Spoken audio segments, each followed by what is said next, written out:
무슨 의미가 있고 어떻게 믿겠느냐. 이제 이런 차원을 놓고 본다면 이것은 이제 향후 연장하는 데 고려될 수는 있겠죠. 알겠습니다. 그런 측면에서 네, 저희가 사실 시간이 좀 없어갖고 좀 일본 국내 얘기를 조금 다뤄봐야 될 것 같습니다. 지금 아까도 잠시 얘기가 나왔는데 그 징용 피해자 판결 문제라든지 그리고 올해 초에 이제 이 피해자들이 한국 내 일본 기업들 재산을 이제 압류를 하러 신청을 했고 법원이 받아들였고 위안부 합의 문제도 있고 지금 화해치유재단 해산 문제도 있고요. 여러 가지로 사실 한일 관계가 초계기 사건 이전부터 굉장히 어려웠었죠. 이거에 대한 항의성 압박이다라는 이야기도 있고 일본 국내에서 사실 아베 총리가 늘 했던 얘기죠. 가장 많이 하는 이야기고 지지율을 올리고 또 지지자들을 결집시키기 위해서 한국 때리기를 항상 많이 한다라고 얘기를 했는데 그 부분에 대해서 좀 얘기를 해봤으면 합니다.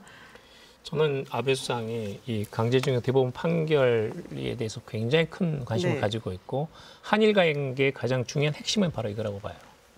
말하자면 아베 수상이 주장하는 건 뭐냐면 일본을 지킨다는 거거든요. 총선거 때도 가장 중요한 캐치프레이즈가 일본을 지킨다는 거예요. 일본을 지킨다는 건 뭐냐면 영토, 영의 국민을 지키는 것이긴 하지만 일본 기업을 지키는 것도 되거든요. 그러니까 지금 이대로 간다면 한국 내에서 대법원 판결에 따라서 이미 승소가 났기 때문에 일본의 기업 가운데 한국에 진출한 신일철 죽음에 대한 재산 처분을 하는 거죠. 근데 그렇게 될 경우는 자국의 기업이 해외에 나가가지고 재산이 압류되는 상황이 발생하니까 본인이 자기가 지금까지 주장해왔던 어떤 일본을 지킨다는 것에서 크게 벗어나는 사회가 되는 거죠.